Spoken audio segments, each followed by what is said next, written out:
సంవత్సరాల తరబడి ఎన్ని మందులు వాడినా మీ మోకాల నొప్పులు తగ్గట్లేదా? ప్రాణ పెయిన్ క్లినిక్ లో అత్యాధునిక చికిత్స.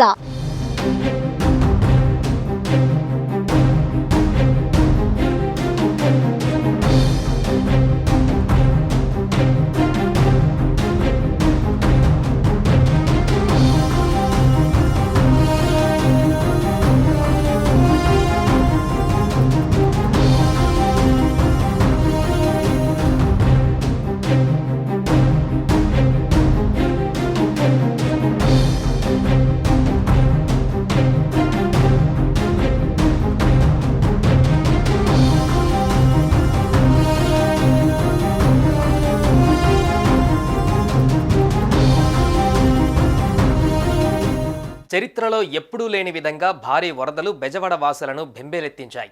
3 రోజులుగా కంటి మీద కొనుక్కు లేకుండా చేశాయి. అయితే ఈ రోజు ఉగ్రరూపం దాల్చిన కృష్ణమ్మ నెమ్మదిగా శాంతిస్తోంది.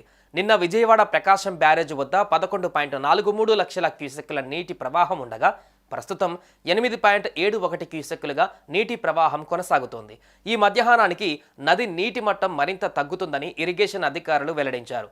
చరిత్రలో ఇదే రికార్డు స్థాయి నీటి ప్రవాహమని, అయినా ప్రకాశం బ్యారేజ్ తట్టుకొని నిలబడిందని చెబుతున్నారు.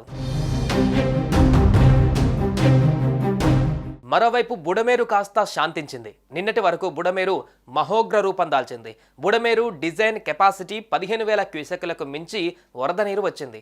దీని ఫలితంగా విజయవాడలోని 16 డివిజన్లు నీట మునిగాయి. దాదాపు 2.59 లక్షల మంది నీటిలోనే ఉండిపోయారు. వరద ప్రభావిత ప్రాంతాలలోని పరిస్థితిని ముఖ్యమంత్రి చంద్రబాబు వ్యక్తిగతంగా పర్యవేక్షిస్తున్నారు. వరద తగ్గుముఖం పట్టడంతో బెజవాడ వాసులు ఊపిరి పీల్చుకుంటున్నారు. మరోవైపు వరద బాధితులకు ఆహారం, తాగునీటి పంపిణీ కార్యక్రమాన్ని ప్రభుత్వం ముమ్మరం చేసింది.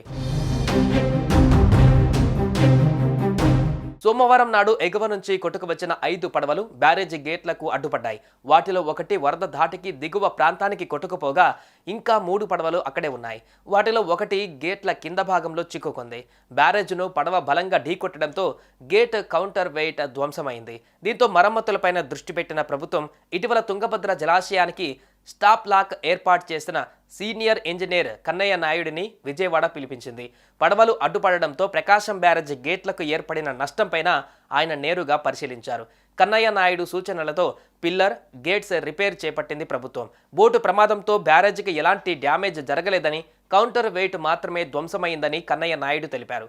ఒక గేటుకు మాత్రమే బోటు తగిలిందని తెలిపారు.